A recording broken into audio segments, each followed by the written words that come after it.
Hey guys, welcome back to my day 2 keto update. So yesterday was better than the first day for sure. I still had an immense amount of energy, but I did notice I was in kind of a, I don't know, like sort of a pissy mood towards the end of the day. And I don't think it was hunger. I just felt like emotionally a little bit weird, which is odd for me. I don't really have, huge swings like that. So I was very aware that it was happening, but it wasn't intense and it did not last past last night. Which was again the bottom of day 2. And let's see what else. I had the bulletproof coffee in the morning, and then I had 4 other meals at 10, 1, 3, and 7-ish. And I'm used to eating 5 to 7 meals a day because of the bikini bodybuilding that I did for a good long while. So I think I'm gonna have to consolidate, put more calories and more stuff into 3 separate meals because I just feel like it will work better. I'm going to try that tomorrow on day 3, so stay tuned for that update tomorrow. But I did want to mention that I have been completely able to avoid the keto flu, and I'm pretty sure that there are a couple reasons for that because from what I understand, this thing is pretty intense, so I did not want anything to do with it, and I was very careful to make sure to supplement naturally so that that didn't happen to me. And I have the last couple of days mowed the lawn and worked out. I mean, I did a little bit of a run, but mowing the lawn in Louisiana is like an Olympic event. It's so much. You're burning so many calories. It's very, very intense. And normally I would have felt completely zapped at the back of that. And I wasn't. I plowed right through it. So to replace my electrolytes, and I know that there are loads of drinks that you can buy and stuff like that, but I'm not one for that. I'm, always going to do DIY if I can because I think it's cleaner and it's certainly more cost effective. So what I put in there was a teaspoon of cream of tartar, which is basically pure potassium, and a 1/4 teaspoon of sea salt or any other kind of salt, but don't use like regular table salt because that stuff's poo. Don't use that. So any kind of sea salt, Himalayan pink salt, whatever. And then I used a half a packet of the Walmart's Great Value Orange Sunrise. It's like a sugar-free thing that you can make, I guess, like flavored water out of or whatever.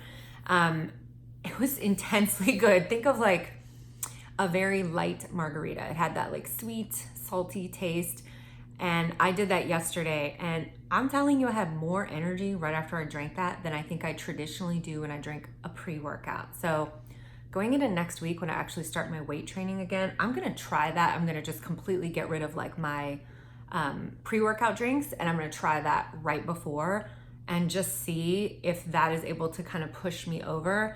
We'll see. I may add some caffeine to it, but anyway, stay tuned because I'll post updates about that. Because if you could get rid of the pre-workout, well, first off, that's $50 a month, and it's also healthier for you. So I did that once a day yesterday, and then right before bed, I took a magnesium and calcium supplement, and then also a collagen supplement.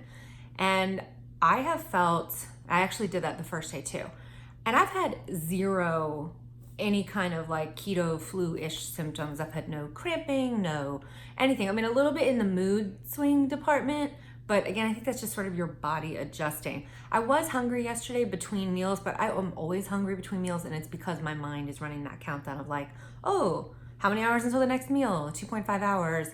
So I think in day 3 tomorrow, I'm gonna try to switch to 3 consolidated meals and see what happens. But I can definitely say that I woke up with a ton of energy again, and I feel, and I don't have any proof of this, and I'll come back to it in 1 second, but I feel like leaner. And it's one of those things where you're not sure, like, is it the placebo effect because you think you're supposed to be feeling leaner? But you know your body, and I don't feel as kind of puffy as I did. And I did drink, by the way, like probably 80 ounces of water yesterday, just straight water with no sweeteners or anything in it.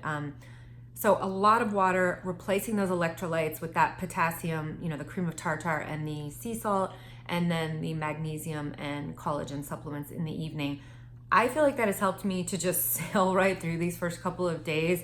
I'm very happy with that. Wanted to share it with you guys because not only does that drink taste amazing, but it's like 5 cents to make, and it's like completely natural, except for the orange, sugar-free. I think I'm gonna look for something that's a little bit more like keto friendly, but that's what I had. So what else? Oh, why I said I have no proof of this, because, and I'm the kind of person, I have in my bathroom like a log, and if you know anything about bodybuilding, it's like always, obsessively checking your weight and whatnot.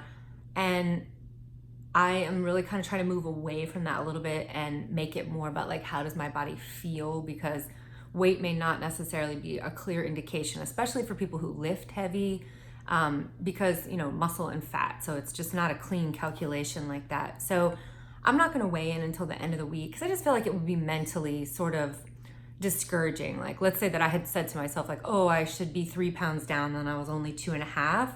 You know, that's the kind of thing that your mind archives and repeats, you know, when you're having a moment of weakness and goes like, well, hey, you know, it's not working anyway, so you might as well quit.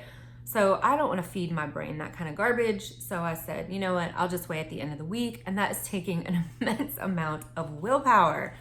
Trying to think if there's anything else for day 2, but I don't think so. I think just definitely wanted to share that recipe for kind of avoiding that keto flu and just the importance of just drinking water and getting proper rest in these first couple days, because it's like anything, you know, if you have surgery or whatever the case, if you're asking some, you know, huge leap of your body, it's always great to say, hey body, let me, you know, do what I can do from my end and like give you some extra rest and, you know, maybe not drink and do whatever.